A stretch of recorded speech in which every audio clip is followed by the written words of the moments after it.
saya apakah sudah terdengar dengan baik?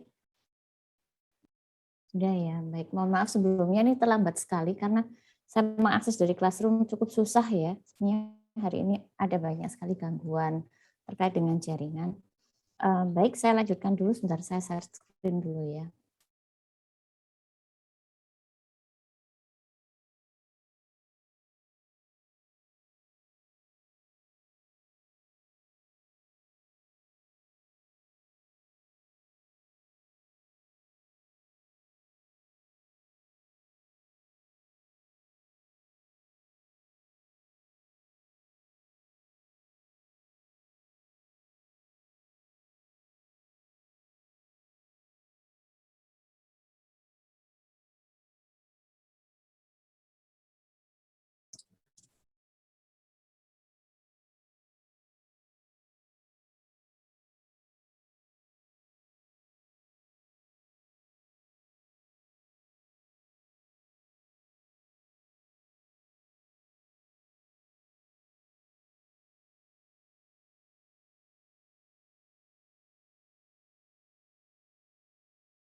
Oke, apakah sudah terlihat? Sudah ya, tapi mungkin agak putus-putus ya, tadi sempat nge-freeze sebentar. Oke lah, kita berjuang saja dengan jaringan yang seperti ini. Oke oke. Ini saya sambil menunggu ini ya, sebentar. Kode presensinya berikan dulu.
Baiklah, saya mulai saja dulu. Nanti presensinya menyusul ya, karena ini juga sepertinya masih muter-muter di tempat saya.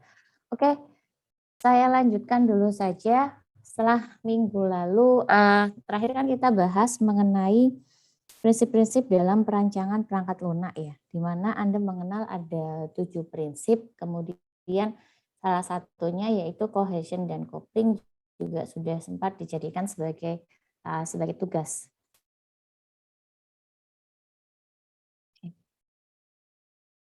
Recording in progress. Baik. Nah, di sini nanti hari ini kita mulai masuk ke bagian desain perancangan perancangan perangkat lunak, tetapi ini masih tahap yang paling awal, yaitu tahap arsitektur perangkat lunak. Dalam penentuan arsitektur perangkat lunak ini merupakan aktivitas yang dilakukan pertama kali sebelum Anda merancang software, sebelum Anda mendesain sebuah software. Oke, saya next dulu. Nah, yang akan kita cakup pada perkuliahan hari ini adalah mengenai apa itu arsitektur perangkat lunak, ya. Apa bedanya arsitektur dengan desain-desain yang lain atau dengan perancangan lunak yang lain. Kemudian ragam-ragam arsitektur apa sajakah yang bisa kita gunakan dalam desain atau dalam memutuskan mau didesain seperti apakah software kita nantinya. Mohon maaf sebelumnya, apakah suara saya terdengar dengan baik di sana? Baik, Bu. Baik ya. Oke, baik. Baik. Nah, jika kita berbicara mengenai arsitektur perangkat lunak, sebenarnya analoginya sama persis seperti arsitektur sebuah bangunan, ya. Jadi di mana arsitektur itu lebih fokus pada struktur. Jadi kalau kita ngomong tentang arsitektur, sebenarnya yang kita omongkan atau yang ingin kita detailkan, ingin kita bahas adalah mengenai struktur dari produk kita nantinya. Analoginya sama seperti arsitektur bangunan. Kalau di arsitektur bangunan, produknya kan dalam bentuk bangunan atau dalam bentuk gedung mungkin ya, atau rumah mungkin, atau mungkin bangunan tempat ibadah yang lain. Nah, ketika kita akan membangun sebuah rumah, pertama kali yang perlu kita buat terlebih dahulu atau kita pilih terlebih dahulu itu adalah arsitekturnya. Sama halnya kalau Anda ingin membangun sebuah software. Pertama kali yang perlu ditentukan adalah arsitekturnya terlebih dahulu. Nah, untuk bisa menentukan arsitektur apakah yang akan saya gunakan, atau mungkin arsitektur bangunan apakah yang ingin saya terapkan pada bangunan saya, itu sangat bergantung dari produknya, dari wujud produknya itu sendiri. Di antaranya meliputi 3 aspek yang ada di slide. Yang pertama adalah fungsi. Fungsi produknya itu apa? Fungsi dari bangunannya itu apa? Ini kalau kita ngomong bangunan ya. Katakanlah saya ingin membangun sebuah bangunan yang dia difungsikan sebagai rumah ibadah. Atau mungkin contoh yang lain, saya ingin membangun sebuah bangunan yang dia difungsikan sebagai tempat untuk berkumpulnya banyak orang misalnya. Nah, ketika kita mendesain 2 buah hal yang berbeda ini, itu bisa jadi arsitekturnya juga akan sangat jauh berbeda. Misalnya, saya ambil saja contoh yang pertama, ketika saya ingin membangun bangunan yang fungsinya nanti sebagai rumah ibadah, maka nanti akan ada persyaratan-persyaratan atau akan ada semacam guideline atau acuan yang digunakan untuk bisa memutuskan bentuk dari rumah ibadah nanti yang akan kita bangun. Misalnya saya ambil saja kalau kita mau bikin masjid gitu ya. Fungsi dari masjid itu kan untuk tempat ibadah orang muslim misalnya. Nah, salah satu fungsi yang lain adalah di masjid itu biasanya harus ada tempat untuk bersucinya atau untuk berwudunya. Nah, ketika kita putuskan semacam ini, maka nantinya ketika kita akan mendesain bangunannya itu juga akan ditentukan oleh batasan-batasan yang ada. Batasan yang pertama adalah dia harus ada tempat bersucinya. Yang kedua adalah tempat bersucinya harus tertutup misalnya, tidak boleh dilihat secara langsung dari luar. Atau yang ketiga, batasan yang ketiga adalah karena dia digunakan sebagai tempat ibadah, maka minimal bangunan itu harus bisa memuat berapa orang misalnya dalam satu waktu. Nah, fungsi-fungsi semacam ini akan sangat mempengaruhi arsitektur dari bangunan itu sendiri.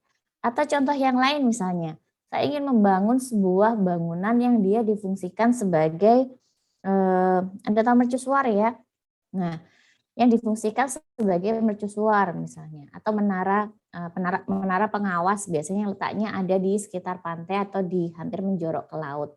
Nah, ketika dia difungsikan seperti itu, nah kita kembalikan lagi. Bangunan itu tujuannya adalah sebagai menara pengawas. Nah, namanya juga pengawas berarti kan dia harus ada di ketinggian yang lebih tinggi dibandingkan dengan yang dia awasi. Kalau mercusuar kan gunanya untuk mengawasi sekitaran laut atau mungkin mengawasi kapal-kapal yang berada di sekitaran laut daerah situ kan, yang berdekatan dengan sana. Maka bangunan itu akan didesain dengan bentuk yang tinggi, ya misalnya ketinggiannya harus minimal berapa, misalnya seperti itu.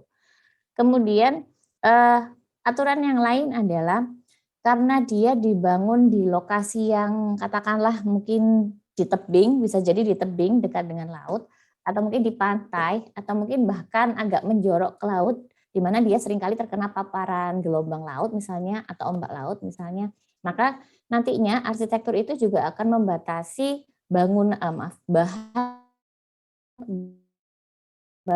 yang akan digunakan untuk membangun bangunan atau membangun mercusuar itu sendiri. Oke. Tentunya yang digunakan tidak akan sama bahannya dengan kalau kita ingin membangun rumah. Ya pasti berbeda. Karena kebutuhannya adalah mercusuar itu haruslah kokoh kan. Dan mercusuar itu haruslah katakanlah dia kuat ketika dia diterjang oleh ombak, sering diterjang oleh ombak. Nah, hal-hal semacam inilah yang bisa mempertimbangkan seseorang atau desainer untuk memilih arsitektur yang cocok untuk produknya.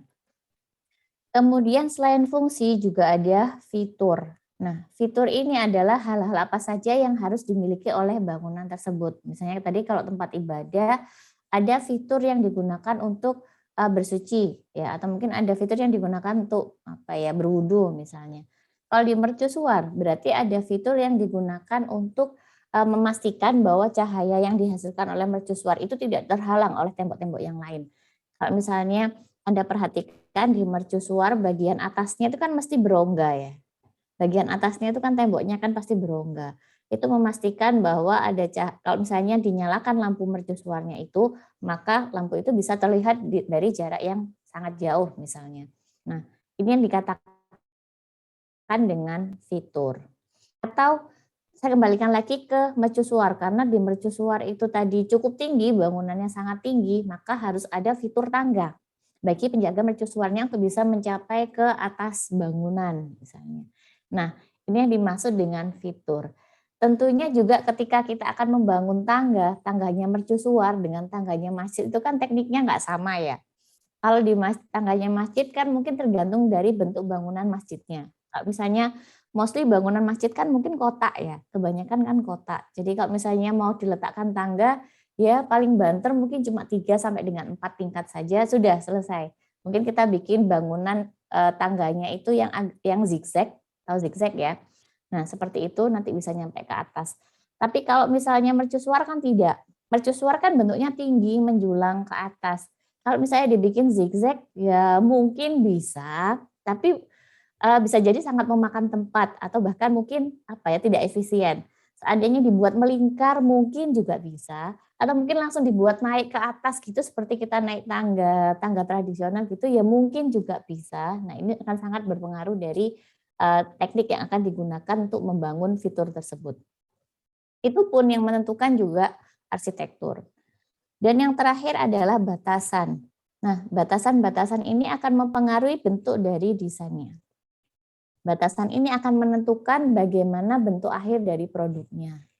Contohnya batasan kalau di bangunan itu bisa dalam bentuk batasan fitur. Tadi sudah ada sih batasan fitur atau juga batasan ini, batasan bahan bahan bakunya, bahan yang digunakan untuk membangun bangunan itu, atau bisa juga dalam bentuk batasan budget, batasan cost atau batasan biaya yang dikenakan untuk membangun produk tersebut. Batasan waktu pun juga bisa ya.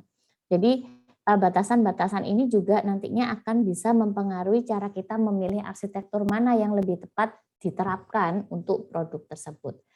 Itu kalau di bangunan. Kalau di software bagaimana? Sama saja. Kalau ini saya bawa ke software, berarti yang pertama kali harus kita perhatikan ketika kita akan memilih arsitektur adalah fungsi softwarenya itu sendiri. Fungsi perangkat lunaknya itu untuk apa? Katakanlah kita mau membangun e-commerce, berarti fungsinya kan digunakan untuk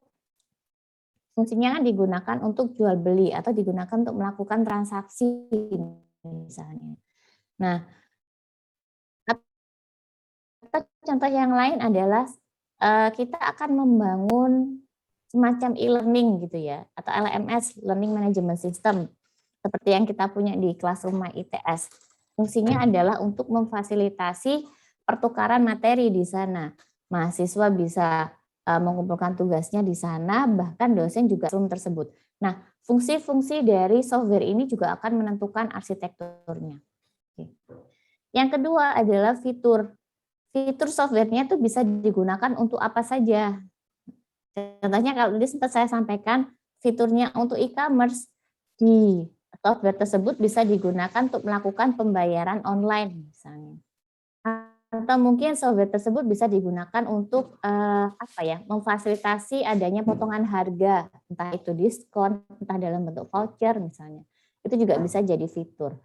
Atau e-commerce itu juga bisa digunakan untuk memfasilitasi penjual dalam mempromosikan barangnya. Misalnya penjual bisa melakukan setting pengaturan barang tersebut akan didiskon di tanggal berapa sampai tanggal berapa, besaran diskonnya berapa. Nah, ini semua adalah fitur. Fitur pun juga akan mempengaruhi bentuk dari arsitekturnya. Yang terakhir adalah batasan. Batasan ini sangat berpengaruh pada aspek kualitas sebenarnya. Misalnya saja kalau software itu software yang software yang penggunanya itu sangat banyak. Saya contohkan saja tadi kalau saya gunakan Classroom, sekarang saya contohkan MOOC. MOOC itu kepanjangannya adalah Massive Online Learning ya. Nah, untuk MOOC ini jumlah penggunanya jauh lebih banyak dibandingkan dengan e-learning biasa. Mungkin penggunanya bisa sampai ribuan dalam satu waktu. Nah, ini juga menjadi batasan tersendiri. Berarti software itu harus punya kapabilitas untuk bisa diakses oleh banyak orang dalam waktu yang bersamaan. Dan nggak boleh nge-lag misalnya, atau nggak boleh nge-hang. Nah, ini termasuk dalam batasan juga. Oke. Contoh yang lain adalah di batasan itu bisa juga dalam bentuk sekuritas, terutama ya kalau software itu biasanya sekuritas. Untuk aplikasi-aplikasi e-commerce ketika kita melakukan pembayaran secara online, tentunya kan sekuritasnya juga harus dijaga. Misalnya dengan dengan mengimplementasikan autentifikasi berlapis misalnya ketika kita mau menggunakan saldo di katakanlah e-wallet kita harus memasukkan beberapa sandi atau beberapa kode misalnya atau menggunakan OTP sekarang yang lagi in kan OTP ya yang langsung terkoneksi ke HP untuk dikirimkan kodenya misalnya. Nah, ini juga akan menentukan batasan-batasan dari pilihan arsitektur apa yang akan kita putuskan ya. Oke. Jadi pada dasarnya kalau kita ngomong tentang arsitektur berarti kita ngomong tentang strukturnya ya. Struktur dari software yang akan kita bangun itu nanti seperti apa. Nah, faktor-faktornya dipengaruhi oleh 3 hal ini. Sampaikan contohnya. Nah, poin menarik dari sebuah arsitektur bangunan adalah yang pertama, arsitektur itu multiple view. Artinya dengan memilih sebuah arsitektur itu sebenarnya kita mendesain software itu dari berbagai sudut pandang. View itu dengan kata lain seperti sudut pandang. Menunjukkan gambaran dari berbagai sudut pandang. Kalau kita ngomong tentang view, itu kita beranjak ke, saya contohkan, saya analogikan di slide berikutnya ya. Misalnya arsitektur bangunan itu diimplementasikan dalam bentuk desain di multiple view. Nah, memperhatikan di sebuah bangunan itu biasanya ada sudut pandangnya. Bisa dilihat dari sudut pandang, bisa juga dilihat dari sudut pandang peletakan sekat-sekat atau fungsi-fungsi ruangan dalam bangunan itu. Itu biasanya umumnya digambarkan dalam bentuk floor plans atau denah misalnya, denah rumah. Di situ kan ada ukurannya biasanya. Ini panjangnya berapa misalnya, pintunya ada di mana, kemudian nanti ada jendelanya sebelah mana, akses ke ruangan itu lewat mana, luasan dari ruangannya itu seberapa besar, kiri kanannya itu nanti ada apa. Nah, itu nanti ditunjukkan dalam bentuk floor plans. Antara floor plans dengan desain tampak depan, tampak samping itu fungsinya berbeda, point of view-nya atau sudut pandangnya berbeda. Kalau kita ngomongkan tentang floor plans, berarti yang kita tinjau adalah aspek kegunaan dari sekat-sekat di rumah tersebut.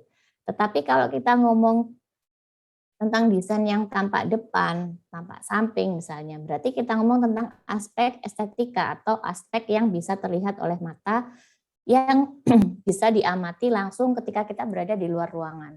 Tapi kalau floor plan kan di dalam ruangan. Nah, arsitektur itu bentuknya seperti itu. Jadi arsitektur itu sangat apa ya? Kalau saya katakan coverage-nya itu sangat luas dan dia memang bisa menunjukkan beberapa aspek dari desain yang dimiliki oleh produk tersebut. Oke. Ini kalau di bangunan ya. Ini kalau di bangunan. Selain itu juga bisa ditinjau dari electrical plan. Nah, biasanya kalau kita bangun rumah atau bangun apapun itu bangunannya, itu mesti dipikirkan juga perkabelannya itu nanti lewat mana, sekring diletakkan di mana, kemudian nyambung kemana, stop kontak diletakkan di mana, dan itu kan butuh perhitungan dan juga butuh planning juga. Nah, ini juga ada di dalam arsitektur. Itu kalau di bangunan. Bagaimana kalau di software? Nah, software itu juga punya point of view, punya sudut pandang yang berbeda-beda. Paling tidak ada 4 sudut pandang yang bisa kita tilik dari arsitektur sebuah perangkat lunak. Sudut pandang yang pertama itu adalah sudut pandang logik atau yang sering kita sebut dengan logical view. Di dalam logical view itu bentuknya tidak bisa kita lihat secara langsung, tetapi bisa kita konsepkan. Ya, intinya kalau ada kata-kata logik itu berarti bentuknya itu abstrak, bahkan mungkin tidak bisa kita lihat, tetapi bisa kita konsepkan. Contohnya seperti fungsionalitas. Fungsionalitas itu kan belum bisa kita lihat ya. Kalau kita ngomong tentang desain, fungsionalitasnya kan umumnya masih dalam bentuk kalimat kan ya. Tetapi kalimat itu sebenarnya bisa diimplementasikan ke dalam bentuk desain, ke dalam bentuk dekomposisi atau ke dalam bentuk desain yang lebih detail dari kalimat kebutuhan atau kalimat fungsional yang ada. Nah, ternyata fungsionalitas itu juga termasuk dalam logical view. Bagaimana cara jalan si sistem itu, bagaimana tata urutan prosesnya misalnya, bagaimana urutan-urutan aktivitas yang bisa menyelesaikan sebuah task tertentu atau tugas tertentu yang nantinya akan dilakukan oleh software tersebut. Nah, itu masuk ke dalam logical view. Ya. Itu sudut pandang yang pertama.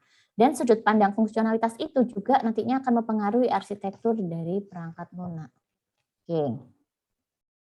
Sudut pandang yang kedua, kalau tadi kita ngomong tentang logik atau konsepnya, ya desain konsep dari softwarenya. Yang kedua adalah development view.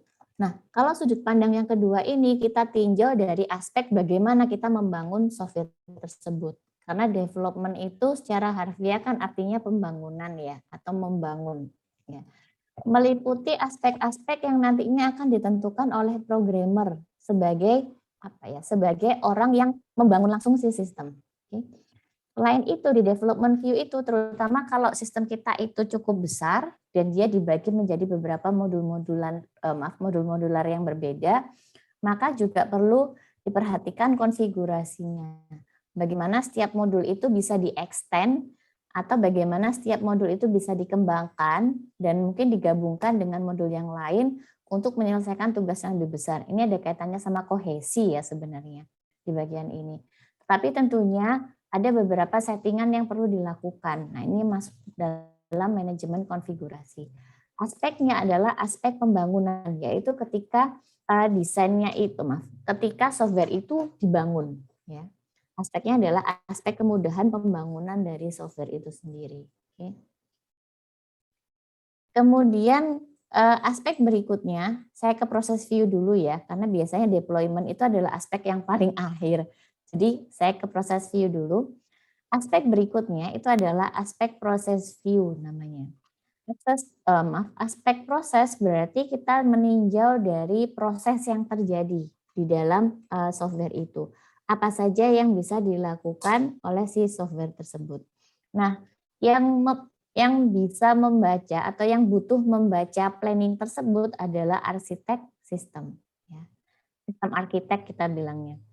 Kemudian terkait dengan konkurensi, komunikasi, sinkronisasi. Ini ada di dalam proses view. Saya contohkan saja misalnya ya ini kasus. Misalnya saya punya perangkat lunak. Perangkat lunaknya itu sebenarnya terintegrasi, tetapi perangkat lunak itu terbagi menjadi dua model yang berbeda, dua framework yang berbeda, dua platform yang berbeda, bukan framework ya. Dua platform yang berbeda. Satu berjalan di browser, kita sebut sebagai web-based application. Yang satunya lagi jalan di mobile application. Ya. Nah, kasusnya adalah seandainya saya melakukan perubahan data diri saya misalnya atau profil saya di bagian mobile, mungkin lebih gampangnya saya contohkan salah satu merchant e-commerce gitu ya. Itu kan biasanya mereka punya dua platform, satunya ada di website, satunya ada di mobile. Tetapi keduanya terintegrasi. Katakanlah saya melakukan browsing barang, kemudian saya masukkan ke keranjang belanja saya dengan menggunakan mobile app-nya. Nah, ketika saya melakukan penambahan dengan menggunakan mobile app, tentunya kalau saya buka di versi webnya, chart itu akan terupdate. Nah, hal ini yang dimaksud dengan sinkronisasi. Jadi datanya itu melakukan sinkronisasi dengan cara memasukkan data saya, istilahnya mengupload data saya ke servernya. Nah, nanti servernya itu yang juga akan memperbarui layer database-nya atau akan memperbarui data persisten yang tersimpan dalam basis datanya. Sehingga kalau saya buka di website pun ya dengan akun yang sama, maka data saya tersinkronisasi. Keranjang belanja saya juga terupdate. Nah, ini yang dimaksud dengan sinkronisasi. Ada kaitannya dengan proses view. Atau ada juga kasus misalnya katakanlah aplikasi di mobile saya itu lagi hang ya. Saya melakukan pembayaran, kemudian ternyata di tengah proses itu nggak berhasil atau mungkin masih muter saja tanpa ada status bahwa dia sudah selesai melakukan pembayaran, mengurus transaksi pembayaran. Maka ketika saya buka di aplikasi websitenya, maka statusnya tetap seperti itu. Artinya statusnya adalah pembelanjaan saya ini belum terbayarkan misalnya. Nah, ini ada kaitannya dengan proses sinkronisasi juga. Oke. Nah, untuk sudut pandang yang terakhir itu adalah sudut pandang deployment. Beda dengan development. Kalau sudut pandang development itu adalah kita meninjau desain itu dari sisi kemudahan pembangunannya, developmentnya, pembangunannya. Sedangkan kalau deployment itu artinya produk itu sudah jadi, software itu sudah jadi, dan sekarang perlu untuk dideploy, perlu untuk ditanamkan di sisi kliennya, di lingkungan kliennya. Itu kita sebut dengan deployment view. Nah, yang bisa mendesain itu, yang membutuhkan desain itu adalah sistem engineer, teknisnya, teknis, apa ya kita bilangnya? Ya insinyurnya sih, teknisnya. Sistem teknisinya. Nah, di dalam deployment view itu yang dibahas atau yang didesain adalah terkait topologi sistem misalnya. Yang kedua instalasi dan yang ketiga adalah perawatan. Topologi sistem itu maksudnya katakanlah aplikasi kita itu berjalan dalam sebuah jaringan ya, jaringan baik itu internal maupun internet maupun intranet misalnya. Nah, itu perlu diperhatikan topologi sistemnya ya. Servernya itu nanti lewat kemana, dia tersambung dengan workstation yang mana, nanti siapa yang jadi hostnya, siapa yang jadi kliennya, kemudian seandainya suatu saat hostnya itu terputus misalnya, atau hostnya itu mati misalnya, maka berikutnya siapa yang jadi hostnya, supaya sistem itu tetap jalan. Nah, hal-hal semacam ini yang memikirkan adalah sistem engineering-nya atau teknisi sistemnya. Karena umumnya mereka yang punya background lebih tentang infrastruktur jaringan ataupun infrastruktur yang dibutuhkan oleh sistem itu untuk bisa bekerja secara optimal. Ya. Selain membahas tentang topologi sistem, juga membahas tentang instalasi. Bagaimana sistem itu nantinya akan ditanamkan di lingkungan operasi. Apakah diinstalkan dengan menggunakan software apa ya kita bilangnya? Katakanlah software itu diinstal di CD, kemudian dikopikan ke CD, kemudian CD itu diinstal di masing-masing workstation misalnya, ataukah hanya diinstal di servernya saja, nanti yang workstation lainnya itu hanya tinggal mengakses melalui browser misalnya. Nah, ini masuk ke dalam instalasi. Dan yang terakhir adalah perawatan, maintenance. Itu juga termasuk dalam desain di bagian deployment. Loh Bu, apakah perawatan itu juga bisa didesain? Iya, justru harus didesain. Artinya ketika terjadi, ketika software itu sudah dideploy, sudah diberikan kepada kliennya, harus ada periodik yang jelas kapan sistem itu akan dirawat. Ya. Jadi harus ada semacam jadwal yang rutin di mana sistem itu harus di-maintain. Perawatan ini nantinya memang sangat-sangat diperlukan, terutama apabila software itu cukup lama umurnya. Kenapa? Karena software-software yang cukup lama masa kerjanya, ya umurnya, itu kebanyakan pasti ada saja problemnya. Minimal misalnya, ya karena semakin banyak data yang diinputkan dan disimpan ke dalam servernya, tentunya nanti kapasitas basis datanya juga semakin besar gitu ya. Awalnya katakanlah basis datanya itu hanya terpusat di satu tempat saja, diinstal di satu tempat saja. Tapi ketika datanya itu sudah mencakup sampai terabyte misalnya, atau mungkin bahkan lebih dari itu, maka nggak mungkin satu mesin itu bisa menangani request dari banyak tempat dalam waktu yang masuk akal, dalam waktu yang cepat. Nah, maka selanjutnya perlu dipikirkan solusinya gimana ya? Apakah database-nya ini perlu kita scaling? Scaling itu artinya di setting besaran kecilnya gitu ya. Apakah database itu perlu didistribusikan, dipecah menjadi beberapa tempat misalnya, atau bagaimana? Nah, ini yang dimaksud dengan tahap perawatan di bagian deployment view. Arsitektur pun juga memikirkan itu semua. Jadi meskipun ini merupakan langkah yang paling awal di depan, tetapi banyak aspek yang harus diperhatikan sebelum kita berani memutuskan, oke, saya pakai yang client server. Oh, oke, saya pakai yang MVC misalnya. Oke, saya pakai yang apalah nanti bentuknya ya, karena ada banyak sekali ragam arsitekturnya. Oke, seperti itu. Kemudian saya kembali lagi. Nah, setelah kita tahu bahwa arsitektur itu dia punya multiple view, dia punya sudut pandang yang berbeda-beda. Yang kedua adalah poin yang menarik lainnya adalah dalam pemilihan arsitektur menentukan elemen yang digunakan dan batasan-batasannya. Tiap ragam arsitektur yang kita pilih itu punya karakter sendiri, ya. Misalnya yang MVC itu karakternya dia harus memecah modularnya menjadi 3 bagian besar, model, view, controller. Nanti akan kita bahas lebih lanjut ya tentang itu ya, ketika kita sudah masuk ke ragam arsitektur. Nah, itu batasan. Artinya kalau misalnya kita memutuskan untuk menggunakan arsitektur MVC ya berarti kita harus komit. Berarti desainnya nanti memang harus dipecah menjadi 3 concern yang berbeda. Concern model, M itu kan model itu ditujukan untuk ibaratnya kayak dia bukan dibilang penyimpanan sih, dia untuk memodelkan si basis datanya, tetapi sebenarnya cuma dipakai sebagai temporary saja, sebagai lewatan saja. Kemudian yang V-nya itu adalah view. Untuk concern yang modular view itu dia ditujukan untuk tampilannya saja, bertanggung jawab terhadap tampilan dari aplikasinya.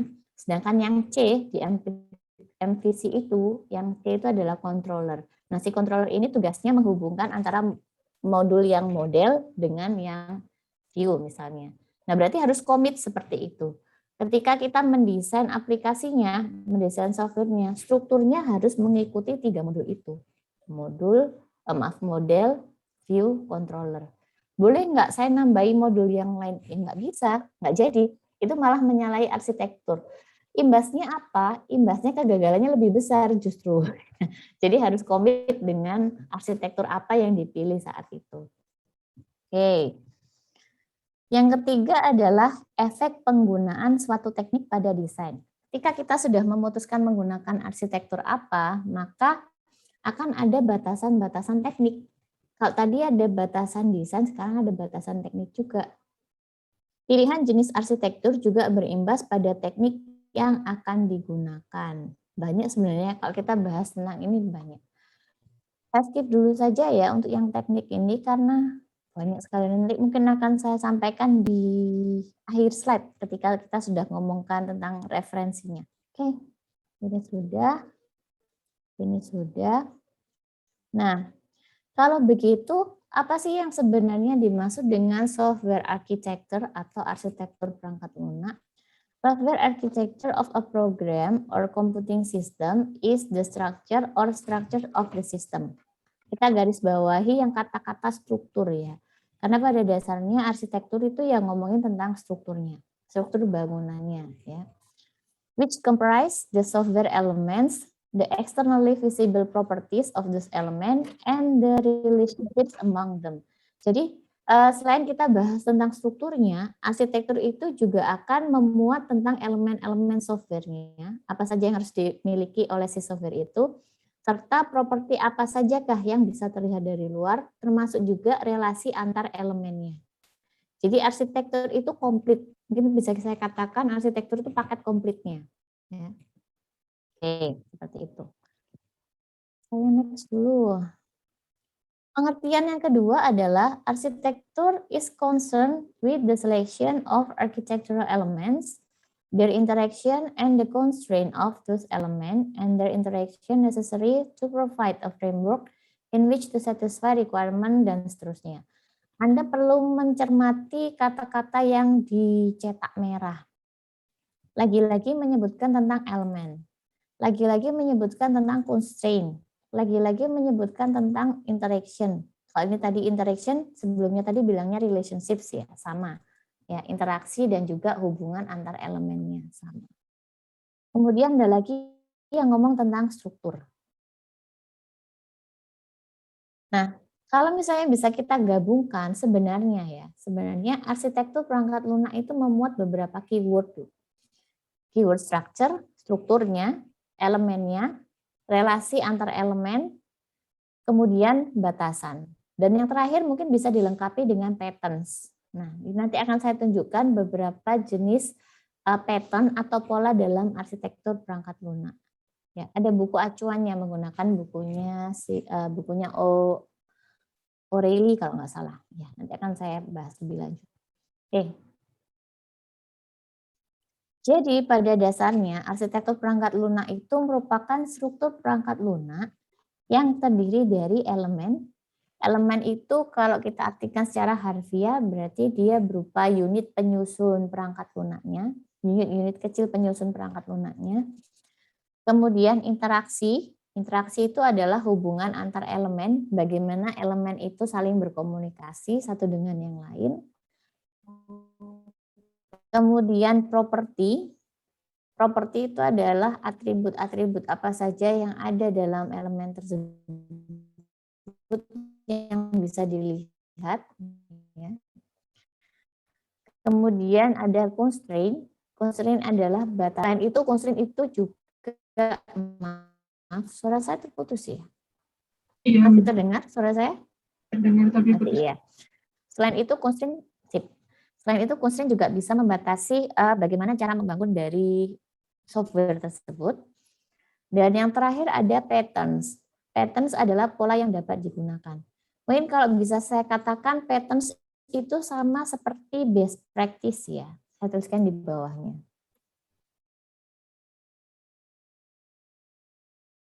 Oke.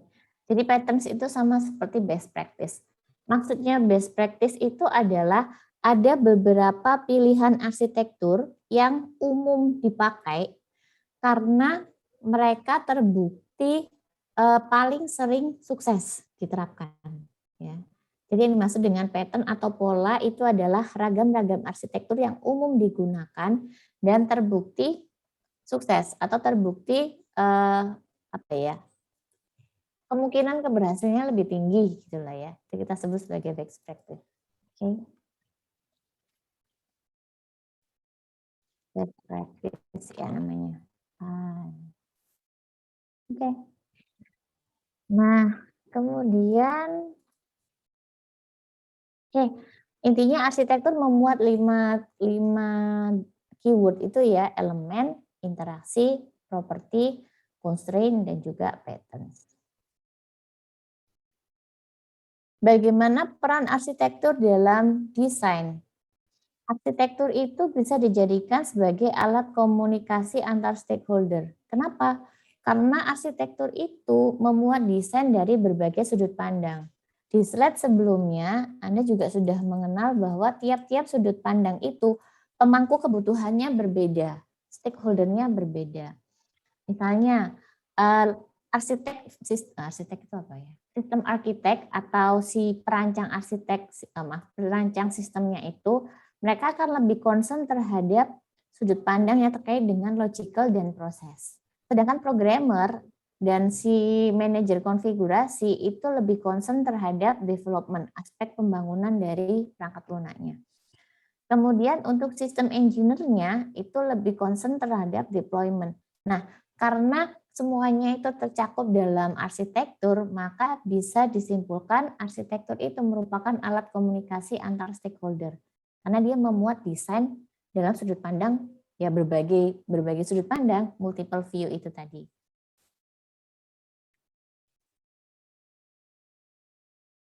Oke. Peran yang kedua adalah arsitektur itu sebagai manifestasi keputusan awal perancangan PL, karena diputuskannya di depan sekali ketika kita belum masuk ke tahap desain. Sebelum kita desain, sebelum kita bikin diagram apapun, nah arsitektur ini harus ditentukan terlebih dahulu.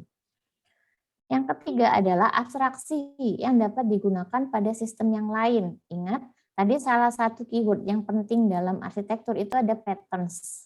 Nah, ketika arsitektur itu terbukti berhasil dan dia digunakan di tempat lain juga berhasil, di project lain juga berhasil, maka arsitektur itu biasanya akan dinominasikan sebagai patterns atau pola.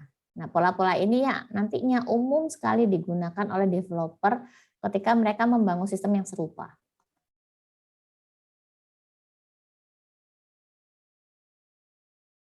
Bagaimana memutuskan sebuah arsitektur?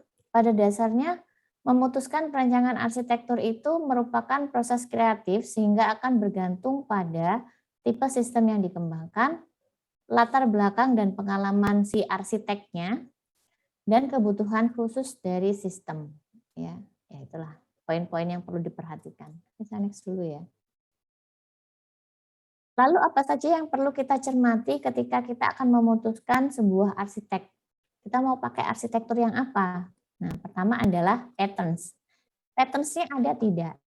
Adakah arsitektur aplikasi generik yang dapat digunakan? Nah, ini harus kita buka-buka best practice. Mungkin kita buka-buka laporan-laporan yang menyertakan bukti empiris gitu ya, bahwa arsitektur itu umum digunakan dan banyak dipakai di software-software yang besar misalnya. Nah, bisa jadi seperti itu.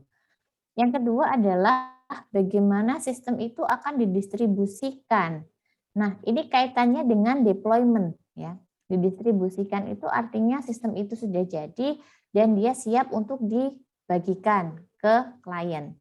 Nah, bagaimana sistem akan didistribusikan itu akan menentukan ragam arsitektur apa yang akan digunakan ya. Ragam arsitektur yang sesuai ya pastinya. Yang keempat adalah pendekatan apa yang digunakan untuk membuat struktur sistem. Ini agak kompleks, ini yang nomor 4. Ini akan saya skip saja. Ini mungkin baru akan kita pelajari di minggu ke berapa ya? Mungkin minggu ke-6 mungkin ya. Ketika kita sudah ngomong tentang pola-pola perancangan. Yang kelima adalah bagaimana sistem itu didekomposisi ke dalam modul. Ya, dekomposisi berarti kita ngomong tentang logical view-nya, ya, aspek logiknya. Bagaimana rancangan arsitektur itu nantinya akan dievaluasi dan bagaimana arsitektur itu nantinya akan didokumentasikan. Jadi ada beberapa hal yang perlu diperhatikan. Nah, pemilihan arsitektur selain dia memperhatikan 3 aspek yaitu fungsi, fitur, dan batasan, itu juga perlu mempertimbangkan beberapa quality ya, kualitas yang nantinya harus dimiliki oleh perangkat lunaknya. Yang pertama misalnya ini ya, meskipun tidak hanya sekitar 5 ini saja, ini hanya memberikan contoh bahwa arsitektur itu erat kaitannya juga dengan kebutuhan non fungsional atau kebutuhan kualitas dari perangkat lunak itu sendiri. Misalnya kalau kita mempertimbangkan aspek performa atau performance, melokalisir operasi kritis dan meminimalkan komunikasi untuk mendapatkan performa yang bagus, lebih baik menggunakan komponen berukuran besar dibandingkan Maksudnya adalah semakin kita memecahkan modul-modul kita itu ke bagian-bagian yang lebih kecil, maka effort yang dibutuhkan untuk mengintegrasikan itu juga lebih besar. Selain effortnya lebih besar, yang kedua juga ada faktor resiko. resiko terjadinya miskomunikasi itu juga lebih besar. Ya. Sama halnya kalau misalnya Anda diminta mengelola atau memimpin kelompok yang cuma terdiri dari dua orang teman Anda dan Anda, jadi 3 orang dalam satu kelompok, bandingkan dengan kalau Anda diminta untuk mengelola satu angkatan Anda misalnya 200 orang gitu ya. Nah itu lebih susah yang kalau kita mengelola 200 orang. Kenapa? Masing-masingnya itu tentunya punya karakter sendiri-sendiri dan ketika akan berkomunikasi dengan satu dengan yang lain itu biasanya mesti ada saja problemnya ya. Integrasinya lebih susah, nah effortnya lebih besar. Karena itu apabila kita akan membangun sebuah operasi atau mungkin bagian program yang katakanlah dia kritis itu maksudnya apa Bu? Maksudnya kritis itu kode tersebut akan sangat akan sangat sering dijalankan, dieksekusi. Entah dia secara frekuensi sering atau bagian kode program itu membutuhkan membutuhkan presisi yang sangat tinggi. Hasilnya harus precise, harus benar-benar akurat gitu ya. Nah, ini juga dikatakan operasi yang kritis. Kita letakkan sumber-sumber kode yang mengimplementasikan operasi kritis itu di modul yang lebih besar. Kita pecah menjadi modul yang lebih besar. Kenapa? Ya untuk mengurangi effort ketika integrasi dan mengurangi risiko terjadinya miskomunikasi di kemudian hari. Misalnya seperti itu ya. Itu kalau ngomong tentang performance. Bagaimana kalau kita tinjau dari security?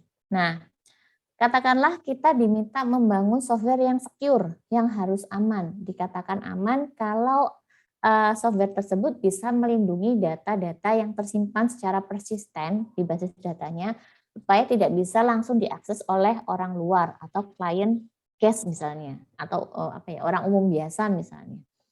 Nah, caranya maka gunakan tipe arsitektur yang layering. Layering itu artinya ada berlapis-lapis. Oke, mungkin akan saya loncat dulu ya, saya tunjukkan. Maksudnya layering itu bagaimana? Karena ini erat kaitannya dengan pemilihan arsitektur untuk sistem yang harus secure, sekuritasnya harus tinggi. Layer style, arsitektur yang menggunakan layer style atau bentuknya adalah lapis-lapis begitu, itu artinya membagi software ke dalam beberapa layer. Jadi pengembangannya itu dibagi menjadi beberapa layer, beberapa lapisan. Setiap layer mewakili kelompok modul yang menawarkan service-service yang kohesif. Misalnya, yang paling bawah ya, kalau semakin ke bawah itu berarti layer yang paling dalam. Semakin ke atas itu adalah layer yang paling luar, semakin luar. Artinya kalau layer itu letaknya semakin luar, maka dia interaksinya dengan user semakin langsung. User semakin bisa melihat itu secara langsung. Saya contohkan saja layer terluarnya, saya gambarkan layer terluarnya adalah user interface. Di mana layer itu bertanggung jawab untuk menyediakan sarana bagi pengguna sistem untuk berinteraksi dengan sistem secara langsung misalnya. Nah, karena dia memang fungsinya adalah untuk memfasilitasi interaksi dengan user, maka user interface itu diletakkan di layer yang paling luar. Ya, dibangun di layer yang paling luar. Kemudian untuk yang lebih dalam lagi ada user interface management, authentication and authorization. Maksudnya adalah saya yakin Anda sering menemui ada software yang dimana software itu punya beberapa jenis pengguna atau punya beberapa role pengguna. Antara pengguna yang guest itu artinya orang yang bisa mengakses tanpa harus login gitu ya. Dengan pengguna yang terotorisasi itu mereka punya hak akses yang berbeda-beda. Umumnya untuk pengguna yang terotorisasi mereka punya tanggung jawab yang lebih tinggi. Mereka punya tuntutan kerja yang lebih tinggi dibandingkan dengan yang role-nya biasa-biasa aja. Nah, untuk memastikan bahwa sistemnya itu secure, tidak bisa dengan mudah diakses oleh rule case, maka untuk bagian user authentication-nya itu diletakkan di layer yang berikutnya. Bu, antara layer pertama dengan layer kedua ini apakah saling berkomunikasi? Iya, jawabnya. Tetapi ketika akan turun level, ketika akan masuk ke level ke dalamnya, itu mesti ada proses autentikasi dulu di sana. Entah autentikasinya itu berupa mungkin kalau kita kenalnya kayak masukkan username dan password gitu ya, bisa seperti itu, atau bahkan dalam bentuk Autentikasi, tokenisasi biasanya, pakai token. Tokennya itu bentuknya gimana, Bu? Tokennya itu yang mengenerate si sistemnya sendiri, ya. Jadi biasanya yang saya tahu ya umumnya sistemnya itu nanti mengenerate satu pasang key-nya yang satu diletakkan di sisi server untuk membuka informasi, key yang satunya dibagikan ke klien. Nah, kedua key harus ketemu, ini harus pas gitu ya. Tokennya itu kodenya itu harus sama persis. Apakah tokennya itu random, Bu? String random, ya. Tokennya random, panjangnya pun stringnya juga random juga, bisa sangat panjang sekali. Nggak mungkin cuma terdiri dari 6 digit, 7 digit, itu enggak. Ya. Mungkin bisa puluhan ya, seperti itu. Dan itu random, ya bukan dalam bentuk kalimat, bukan, tetapi dalam bentuk string yang random, benar-benar random. Oke, kemudian masuk lebih dalamnya lagi itu adalah masuk ke layer core business. Core business itu memuat logik dari proses aplikasinya. Jadi memuat algoritma perhitungan misalnya atau rumus-rumus yang terkait dengan aplikasi tersebut. Rumus-rumus itu kan umumnya ya harusnya rumus itu kan nggak bisa dimanipulasi oleh user. Karena itu untuk menghindari berbagai macam injeksi dan lain sebagainya diletakkan di layer yang lebih dalam dibandingkan dengan layer user interface dan manajemen. Nah, ini yang dimaksud dengan core business logic. Jadi otaknya, mungkin kalau saya bilang otaknya itu ada di sini. Otak aplikasinya itu ada di layer ini. Nah, layer yang paling dalam itu adalah layer yang paling susah dijangkau oleh user secara langsung tanpa melalui autentikasi maupun tokenisasi itu tadi, yaitu layer database ya. Database atau OS. Kenapa? Karena di layer ini nih yang memuat data-data yang sifatnya sifat nilainya lebih tinggi ya dan harus lebih aman. Misalnya data personal dari usernya. Itu kan harusnya nggak bisa diakses secara gampang kan. Tidak semua orang bisa mengakses itu. Nah, karena itu dibutuhkan ada proses autentikasi lagi di sini. Jadi kalau mau dari user interface ke database, mau mengakses database-nya ya melalui beberapa layer autentikasi yang berbeda-beda bisa jadi seperti itu. Nah, sistem pembangunan seperti ini itu kita sebut dengan arsitektur layer style atau arsitektur lapis berlapis gitu ya. Dan setiap layer punya tanggung jawab sendiri-sendiri. Tetapi main ID-nya, ide utamanya adalah semakin luar layernya itu semakin mudah diakses, semakin dalam layernya itu semakin susah diakses. Memang tujuannya untuk sekuritas. Oke. Saya balik ke slide yang tadi. Ini maaf saya loncat-loncat supaya Anda nggak bingung gitu ya keterkaitannya antar slide. Oke. Performa tadi sudah, keamanan atau sekuritas juga sudah. Selanjutnya adalah keselamatan atau safety. Fitur terkait dengan keselamatan diletakkan pada subsistem tertentu sehingga mudah men-shutdown jika ada kegagalan. Misalnya, katakanlah kita membutuhkan kita harus memastikan bahwa mesin yang menjalankan software itu harus dalam kondisi yang baik gitu ya.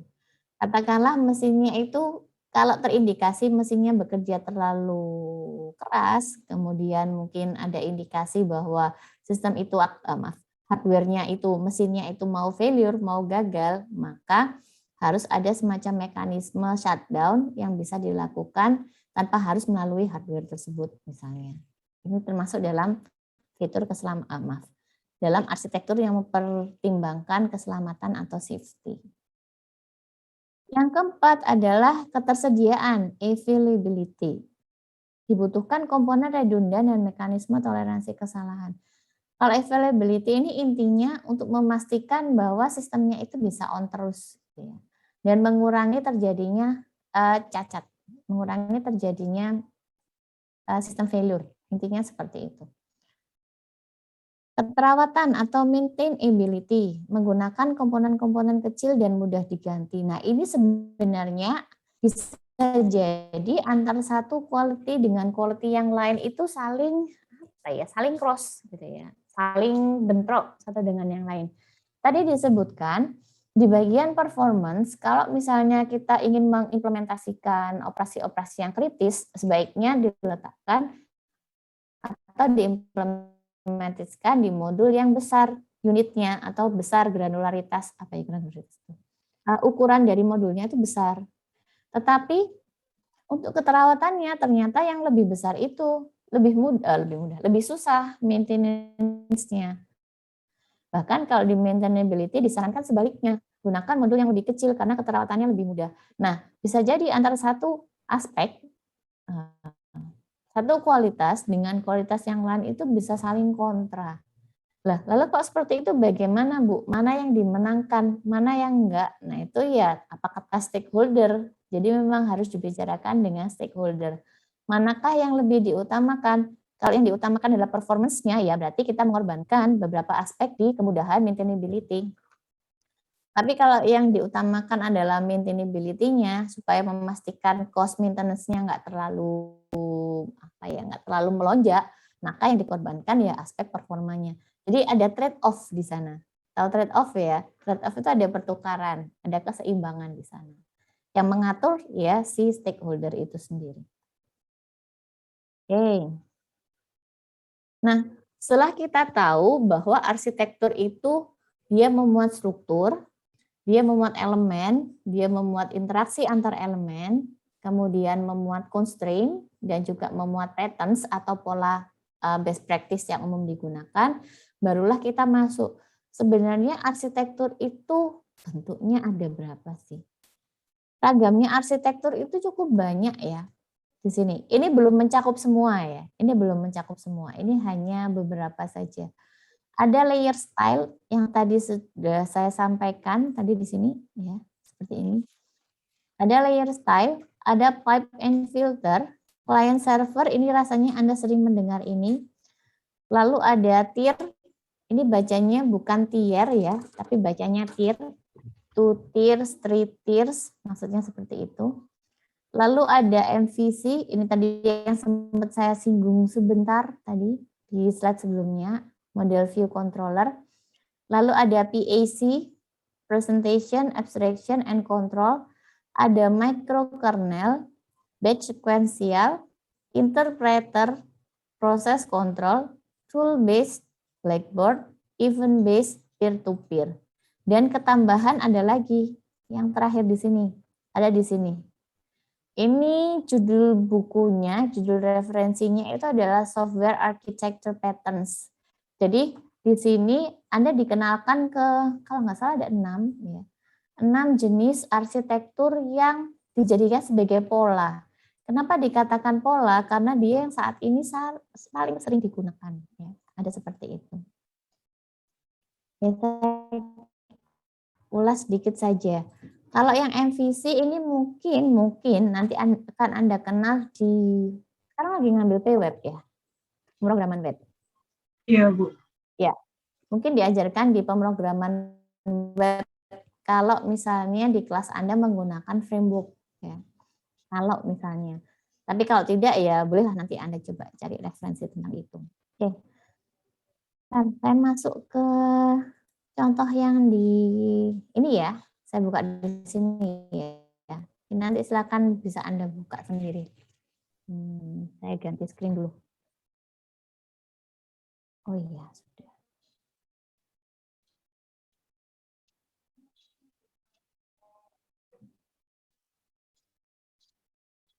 Mungkin bagi Anda yang bisa mengakses materinya, bisa langsung dibuka dan diklik saja linknya.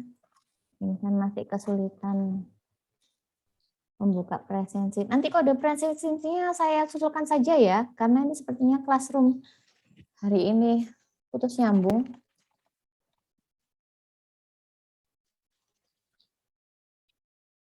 Kayak ininya saja lah.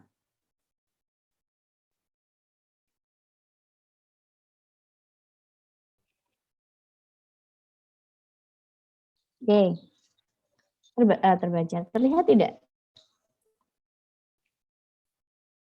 Terlihat? Oke. Nah, ini adalah referensi dari O'Reilly. Di sini ada beberapa arsitektur perangkat lunak patterns ya, ada 6 kalau nggak salah. Di antaranya, sebentar saya scroll ke belakang, ada layer arsitektur. Ini tadi yang kita bahas tadi di slide. Saya bikinnya kan dalam satu slide singkat ya, tetapi di sini dijabarkan sampai detail bentuknya bagaimana, setiap layer itu tanggung jawabnya bagaimana, itu ada di sini. Contohnya seperti ini ya. Presentation layer itu tadi yang diimplementasikan dalam bentuk UI, user interface. Lalu ada business layer tadi yang ada di bagian core bisnisnya. Persistent layer ini tadi nggak ada di slide kita, tetapi sebenarnya konsepnya sama. Persistent layer itu letaknya ada di dalam core bisnis, jadi lebih bawah levelnya dibandingkan dengan yang business layer. Lalu yang terakhir pasti ada database layer. Jadi sebenarnya database itu letaknya layeringnya itu haruslah yang di tempat paling dalam, karena dia harus paling susah diaksesnya. Oke, nanti Anda bisa baca sendiri yang bagian ini, lalu ada beberapa key konsepnya. Nah, bagaimana cara setiap layer itu berkomunikasi juga dijelaskan di sini. Ingat bahwa sebuah arsitektur itu selain dia berbicara tentang elemen, ya, juga berbicara tentang bagaimana tiap-tiap elemen itu berinteraksi. Nah, di sini pun juga di arsitektur layer itu juga sudah dijelaskan bagaimana masing-masing layer itu saling mengirim request untuk bisa mengakses layer yang lebih dalamnya lagi. Ya, request access, dan seterusnya, di mana tiap-tiap akses itu harus melewati semacam autentikasi lagi. Oke, ini ya. Kemudian, saya geser ke bawah. Oh, ini juga sama. The service layer in this case is marked as open, meaning requests are allowed to bypass. Oh, oke. Mungkin ada case tertentu di mana satu layer itu bisa di-set menjadi open, dan antara si business layer dengan si persistent layer itu bisa saling mengirim request langsung tanpa melewati service layer misalnya. Nanti bisa Anda baca sendiri. Contoh pattern example-nya, bagaimana cara penerapannya, contohnya juga ada di sana. Ini saya skip saja ya, soalnya Anda bisa baca sendiri. Oke, saya tidak akan menjelaskan lebih lanjut. Nanti silakan Anda baca sendiri. Nggak banyak kok. Ini satu materi ini sampai bawah ini nggak banyak. Ya cuma satu scroll ini saja. Kemudian yang lebih enak lagi di dalam referensi ini di bagian paling akhir itu ada komparasi, ada perbandingan antara satu arsitektur dengan arsitektur yang lain. Oh maaf, ada 5 ya. Layered, event driven, microkernel, microservice, dan space based. Oke, ada perbandingan antara satu arsitektur dengan arsitektur yang lain. Bagaimana dengan overall agility-nya? Agile itu kan berarti percepatan pembangunannya ya, kecepatan pembangunannya. Ternyata kalau layered itu nggak bisa cepet-cepetan. Layered itu analoginya mungkin dia harus harus dibangunnya tuh layer per layer, nggak bisa langsung digradak jadi satu aktivitas langsung semuanya gitu ya, nggak bisa, tapi per layer. Karena itu overall agility-nya kecil. Rendah. Bagaimana dengan deployment-nya? Deployment-nya rendah. Maksudnya deployment-nya rendah yang tanda merah itu artinya ketika sistem itu di-deploy ke sisi klien itu butuh effort yang susah, butuh effort yang besar. Karena bisa jadi tiap-tiap layer itu nggak diletakkan dalam satu tempat yang sama, dalam satu mesin yang sama, mungkin bisa dipisah-pisah di mesin yang berbeda. Jangan kalau event driven dan kawan-kawan, enggak, deployment-nya mudah. Test ability-nya, nah kebalikannya, untuk test ability-nya, si layer itu lebih baik. Artinya test ability itu kemampuan uji coba, kemampuan kemudahan arsitektur tersebut diuji cobakan. Bagaimana dengan performance-nya? Performance-nya ternyata nggak terlalu baik. Nah, ini gimana cara mengukur aspek performance? Kayaknya Anda perlu lihat contoh yang di atas ya. Lihat keterangannya di atas. Performance layer. Kenapa ya dia rendah? Sebentar. Saya juga geser dulu ke atas. Data analysis. Oh ya, ini layering.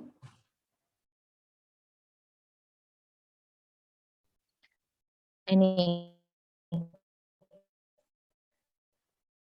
Kenapa performance yang dinilai rendah? Karena while it is to some layer architecture due to the inefficiencies of having to go through multiple layer. Oh, oke. Kenapa dia dinilai performance-nya rendah? Karena internet saya putus ya. Halo, suara saya masih nyampe? Masih terdengar? Masuk, Bu. Masih terdengar. Masuk ya. Mungkin sempat delay.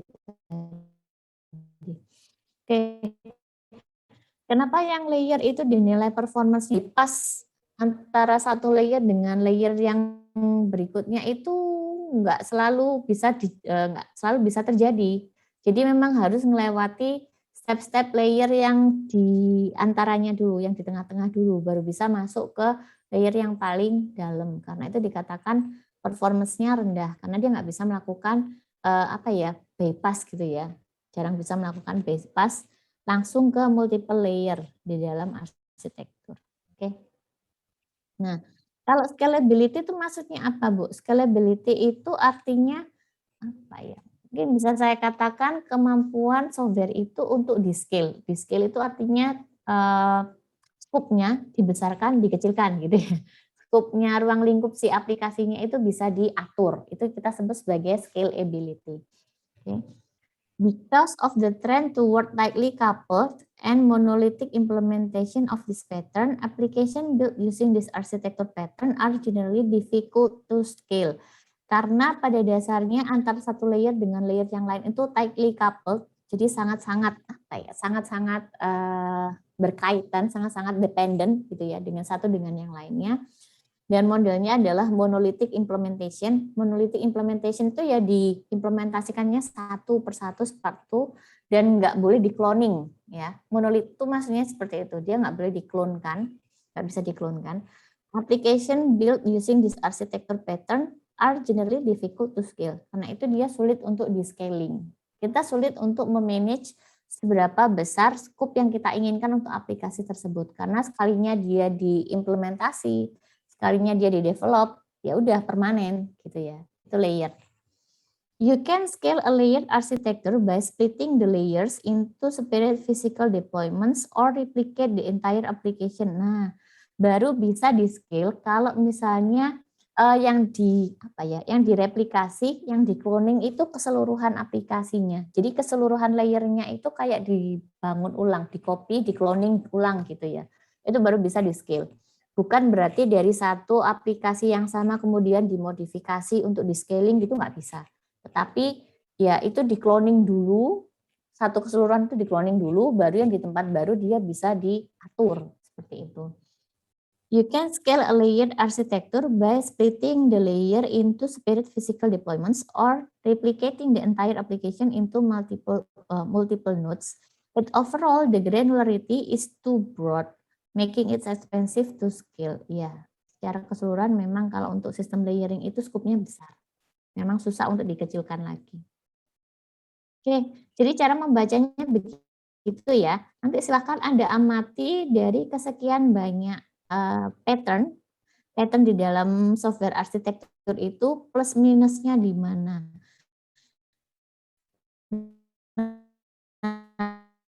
Plus minus ini nanti bisa jadi pertimbangan. Ingat tadi di slide juga ada poin-poin pertanyaan yang harus Anda jawab dulu sebelum Anda memutuskan pakai arsitektur yang mana.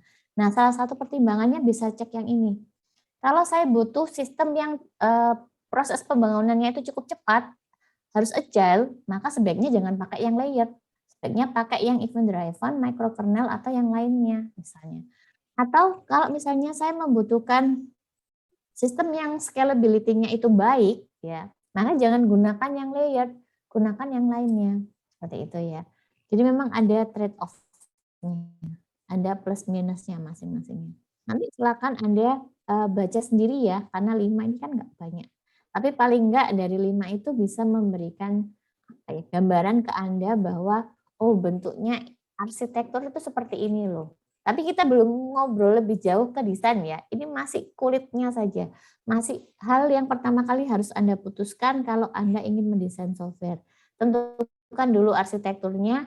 Next, bentuk struktur dari desain Anda, struktur dari software Anda itu dipengaruhi oleh arsitektur ini tadi. Ya, seperti itu. Oke, sampai di sini apakah ada pertanyaan? Saya persilakan. Monggo kalau ada pertanyaan.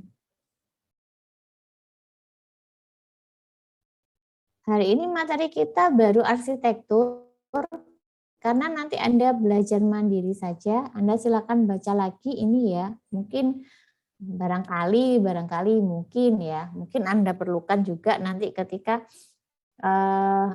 membangun desain. Hanya kita baru masuk untuk desain itu sekitar minggu ke-6 mungkin ya. Nanti akan saya buatkan dulu proyeknya yang harus Anda kerjakan. Oke, kira-kira seperti itu. Cukup jelaskah mengenai arsitektur? Silakan, saya tunggu jika ada pertanyaan. Memang ini masih abstrak ya, bahkan mungkin kalau Anda bertanya ke saya, Bu, bentuknya gimana? Nah, karena ini level abstraksinya itu tinggi. Arsitektur itu level abstraksinya itu tinggi. Jadi kalau Anda tanya bentuknya bisa berbeda-beda, tergantung dari arsitektur yang Anda gunakan. Ini pun gambaran secara logik ya, secara konsep. Tapi kalau bentuk fisik dari source, ini internet saya stable lagi, maaf. Ini masih gambaran secara konseptual ya, secara logik saja. Secara garis besar itu begini loh. Tetapi kalau bentuk fisiknya, bentuk konkretnya, ini semua tertanam di dalam source code. Dan di source code Anda itu nanti punya struktur atau punya letak-letak layering yang berbeda. Masing-masing pengaturannya berbeda. Ada beberapa library yang perlu ditanamkan, terutama untuk bagian autentikasi antara satu layer dengan layer yang lainnya, serta ada pengaturan yang lain. Pokoknya kompleks lah nanti kalau kita bicara tentang detailnya. Tapi paling enggak dengan menyatakan arsitekturnya, saya pakai layering. Nah, itu bisa memberikan gambaran ke orang lain. Oh, berarti aplikasi Anda itu strukturnya berlapis. Di tiap-tiap lapis itu secure, sekuritasnya tinggi misalnya. Nah, ini paling nggak tujuannya itu. Arsitektur itu seperti itu. Oke, dari sini cukup jelas. Ada pertanyaan, silakan. Saya beri kesempatan kalau ada pertanyaan. Belum? Belum? Cukup jelas, silakan memberikan reaksi kalau sudah cukup jelas. Cukup jelas. Iya, masih abstrak. Betul, karena masih abstrak ya. Belum kita tarik belum kita dekompos lagi lebih dalam gitu ya. Bentuknya nanti bagaimana. Itu lebih panjang lah nanti ceritanya. Tapi kita bertahap saja menyelesaikannya ya. Karena memang ya masih fundamental sih yang di PPL ini. Oke, kira-kira seperti itu. Baik, kalau tidak ada pertanyaan, saya rasa materinya cukup sampai di sini dulu, karena ya memang mostly yang kita bahas hari ini baru sampai arsitektur juga. Saya menyesuaikan dengan materi dari kelas yang lain juga. Sebentar, saya stop share terlebih dahulu. Recording stopped. Oke, baik. Untuk materinya sendiri sudah ada di dalam Classroom, jadi nanti silakan Anda download sendiri di sana. Dan di sini sudah saya sertakan juga tadi di slide-nya ada alamat dari referensi O'Reilly-nya. Sebenarnya itu ada buku PDF-nya ya, ada buku PDF-nya dan halamannya nggak banyak kok, paling nggak sampai 100 kalau nggak salah. Tapi yang di website itu intisarinya. Jadi kalau misalnya Anda males baca bukunya, baca satu halaman di website itu sudah dapat intinya semua, sudah ada di sana. Jadi silakan nanti dibaca masing-masing. Oke, apakah ada pertanyaan? Belum? Belum ada? Oke, ini untuk hari ini tidak ada tugas, tidak ada assignment. Jadi saya tutup. Terima kasih kembali atas kehadirannya. Ya, recordingnya seperti biasa akan saya unggah di YouTube, di playlistnya, jadi nanti silakan disimak kembali. Saya akhiri, saya tutup kelasnya dan selamat sore. Terima kasih semuanya. Terima kasih, Bu. Terima kasih, Bu. Sama.